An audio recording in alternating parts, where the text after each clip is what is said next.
Oh, hi, everybody. My name is Matt Storrs, and welcome to Mattsplaining. Today, I have an expert on who I'm very excited to speak with. Expert, please introduce yourself and tell us what you're an expert in. Hi, my name is Francesca Maglione, and I am an expert in cancer nutrition. I work as an outpatient oncology dietitian, and I'm a certified specialist in oncology. Absolutely fantastic. I feel that my understanding of cancer diets and just diets in general is pretty broad. So I think that it's important to start from the background of where we kind of developed the idea of a diet. And some people think that we had the modern diet is leading us to have more cancer in our societies, but that's the data on that is not necessarily clear, because if you go back in time and you look at some of the meals that they were eating, some of the pies they were eating, it's a trade-off. You have so many delicious things now, but then back then they were eating onions and apples for every meal. And that's not sustainable. There are ways to add enough butter to make those good and enough spices to make those good, but that's not necessarily something that you're going to always want.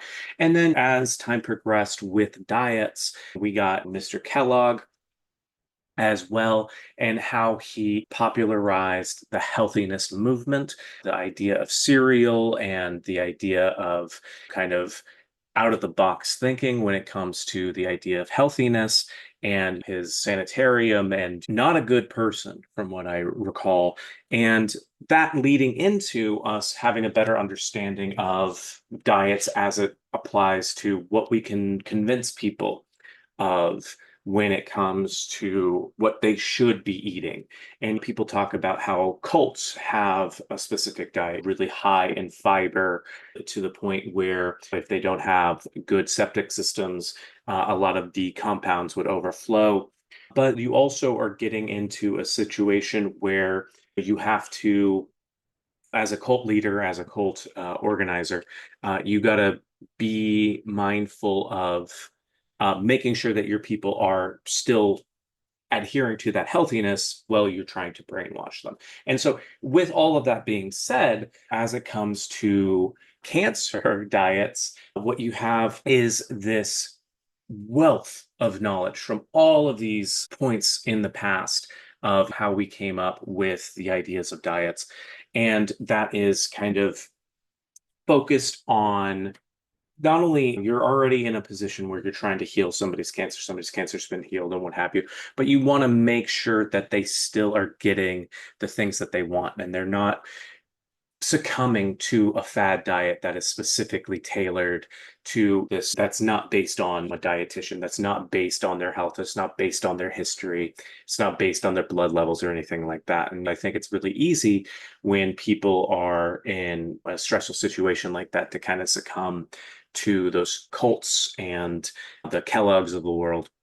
But at the same time, you also want people to have fun with their diets. And so, like, one thing I like to do, I haven't had cancer, but I've known people that have had cancer. And one of the things that I've taken away from them in terms of how they've kind of structured their diets and their livelihoods going forward is to give myself something that I really enjoy every day. So, like, if I'm having a particularly hard day, I've worked out too much, or like in their instance, they're having a lot of pain or discomfort, there's something waiting for me in the fridge that I'm like, oh, I just really want to eat that. And it doesn't have to be like a whole cake or anything like that. It could be just one slice of cake. And I've set that one slice of cake aside. And that's the thing that I'm going to eat. And usually for me, that's the Kinder Hippos, the hazelnut flavor, which I think is one of the best, if not the best, candies that has ever been created. I mean, I would assume that there are other candies out there that are better, but I haven't tried them. And going back to the original thought that I had, I'm sure that some of the ingredients and additives in the Kinder Hippos might not be for the best for me, but ultimately I think it brings a little bit of happiness and joy so that my healthiness can be more consistent, because approaching how I'm eating, I'm approaching my day from a better standpoint. And I don't know if that's the a standard thing with cancer diets, but I do think that with the friends that I've known, the family members that I've known, and their implementation of that, it has, reaped a lot of benefits just to their general enjoyment and their general ability to approach food in a healthy and happy way. Now, based on what you've heard so far, about how much of that would you say was accurate? Would say on a scale of 0% daily value to 100% daily value, you are at about 45% daily value, depending on if I knew more about the Kinder Hippos. Okay, yeah, I mean, I would highly recommend the Kinder Hippos. Don't go for the chocolate ones. That's my only thing. Like, they're good, but you can get better chocolates. But I don't think anybody does a hazelnut one or hazelnut candy better than them. Well, I'm going to give you the extra 5% for clarifying on the Kinder Hippos, Okay, thank specifically you. the hazelnut ones. That's important information. Hmm. Hazelnuts are nutritious and hippos are fun. So that's fun nutrition. And you got that right. You have to have Okay. fun with food. That's good. I think Mr. Kellogg was definitely, I would say, a very in the box person. So I don't Hmm. know if I agree with that. And everything else was pretty, you were there. You were there. Okay. Okay. Excellent. Yeah. Tell me more about your expertise and what got you interested in it, and how you try and help people.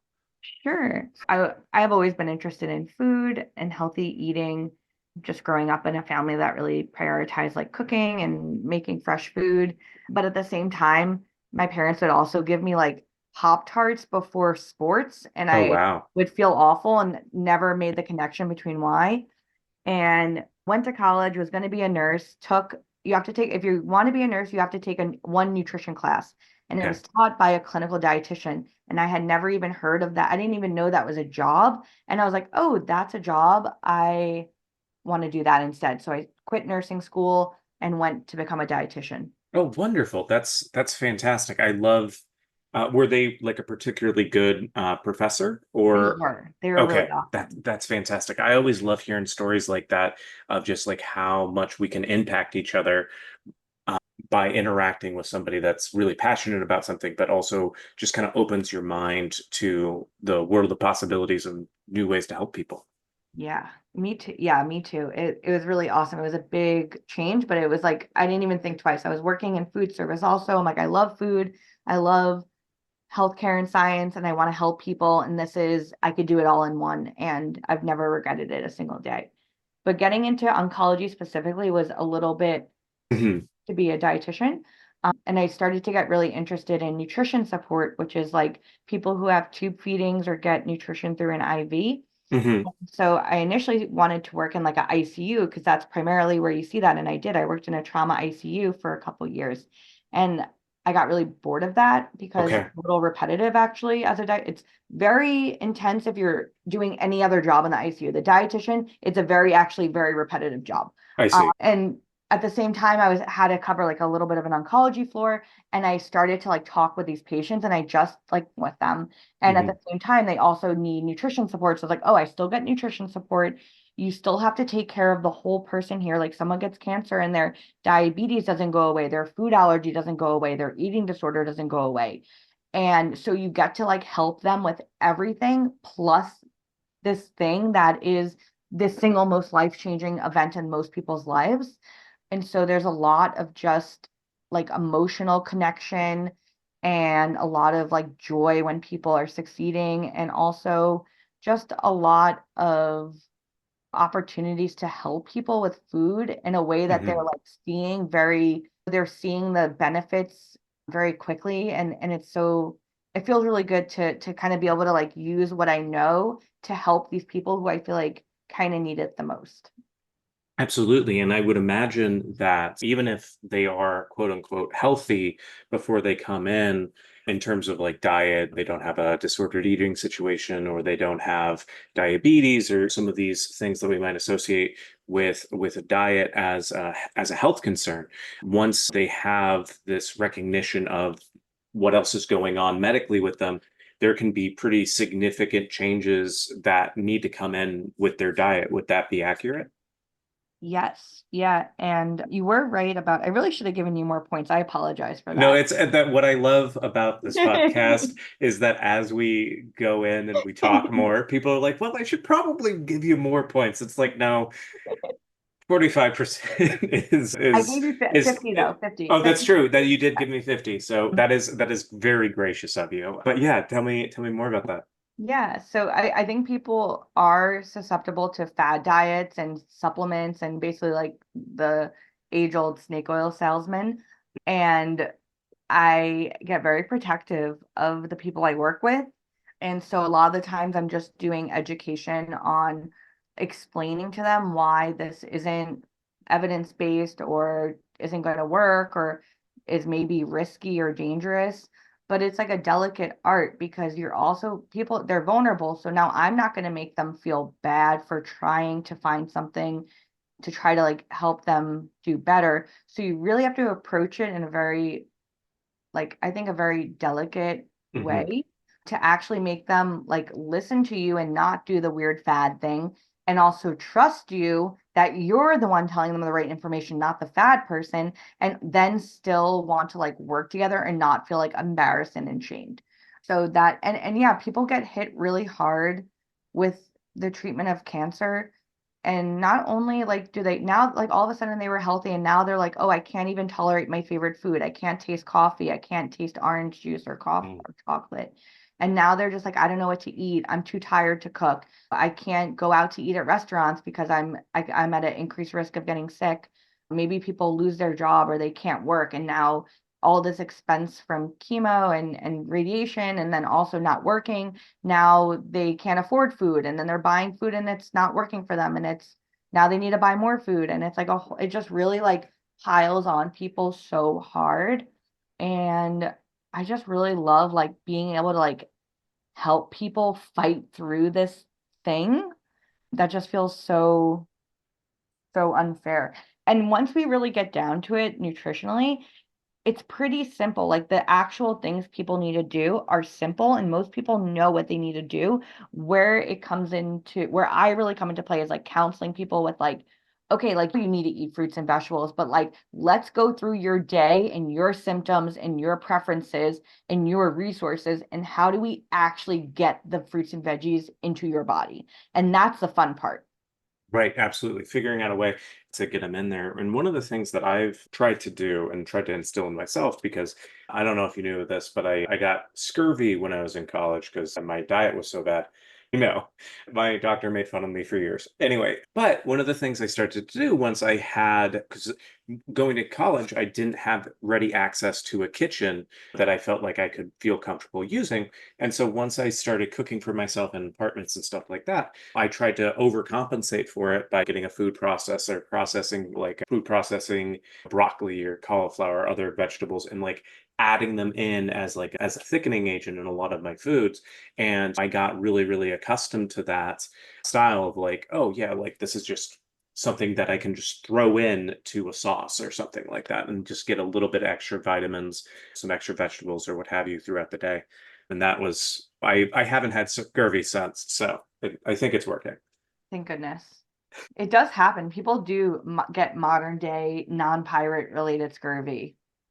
Oh yeah, I mean, and it's my thing was that I was eating chicken strips too often and not getting lemons in my water, not going for those healthier options when they were presented to me because I was like, oh, well, I'm working out and I'm walking around campus all the time. I'm healthy, and my idea of what healthiness was started to get skewed.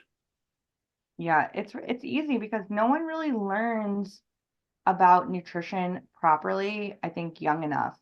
I think Hmm. my dream with this job going forward is like the more I work in helping people in treatment for cancer, the more I want to actually help people prevent cancer. Absolutely. And I think when you really when it comes down to it, it starts with like just teaching people as young as possible what proper nutrition looks like. Absolutely. And what is a good jumping off point that you tend to focus on when you first start talking to people about nutrition? What's my first thing I started talking about? That's a good question. I mean, I kind of start with everyone with fruits and veggies. Hmm. And I always start with adding what I try to avoid saying like good and bad, but like adding the good stuff in Hmm. before we take any of the things out that we need to like limit or avoid, because it's so much easier that way. That's like my number one advice for anyone who's trying to make diet changes in their life is like just start adding the good stuff in, and eventually over time the less than ideal stuff I find kind of starts to see its way out, because it doesn't need to be no one needs to never have a slice of cake again, to your point. Like that's silly to think that a healthy diet means you never have a cake or a cookie again or a soda or a glass of wine. So Hmm. it's like instead of trying to like stop eating those things because that's not actually realistic, then you're failing and then you feel like you're failing, then you don't want to do it anymore. Or you're like, oh, if that's what healthy eating is, that stinks. I don't want to do that. Just start adding the nutritious stuff, the stuff that's going to nourish your body in, and eventually you will start feeling better having that, and you'll start wanting that more, and you'll start wanting the other stuff less. So when you do want it, okay, this is a special moment, I really want this, or like you're just not feeling this like all or nothing kind of pull all the time. Absolutely. Yeah. I think that that's a great place to start from. I was a competitive eater for a bit, not really consulting a dietitian at that time, and also as a sportsman for a time, trying to get recruited by colleges and stuff like that. And so, anytime I sat down with the dietitians, whenever it most resonated with me was when they kind of approached it in that way of like, what can we add, and then slowly get you into kind of the position we want you to be in to help build muscle or just have a healthier lifestyle. And yeah, I think that's great. I feel like that would be a lot really helpful for people. That's awesome. It sounds like you encountered some good dietitians in your days. I think, yeah, from speaking to you, it seems like I should have taken more of their advice. If people wanted to learn more about you or more about what you do, is there any place they can go to look? You can find me on Francesca the dietitian, and you can also find me, well, I guess that's it. That's a good place. You can Okay. find me there. And then if you find me, yeah, we could talk. And then if you wanted to just know more about nutrition and cancer nutrition, some of my favorite resources are like the cookforyourlife.org, which is an amazing recipe and cooking instruction database. And it's good for you if you don't have cancer, and it's good for you if you do. It's just like a great resource. And then like I guess like the American Institute for Cancer Research, AICR, World Cancer Mhm. Research Fund, WCRF, those are some solid resources as well. And then also I'm a member of the, plug for them, the Academy of Nutrition and Dietetics. We have an oncology dietetic practice group, and it's oncologynutrition.org, and we have it's an amazing group of oncology dietitians. We have some cool resources as well. Absolutely fantastic. Francesca, I can't thank you enough for joining me today and sharing your wealth of knowledge. I feel like I learned a lot, and I hope the listeners did as well. Thank you so much. This was super fun. Thanks so much for having me, Matt. Absolutely. Thank you. My name is Matt Storrs, and this has been Mattsplaining. Before we go today, I want to thank Ryan Lawson, my dear friend, for making the theme music for Mattsplaining. Ryan can be reached at beatblenderstudios@gmail.com or at Beat Blender Studios on Instagram and TikTok.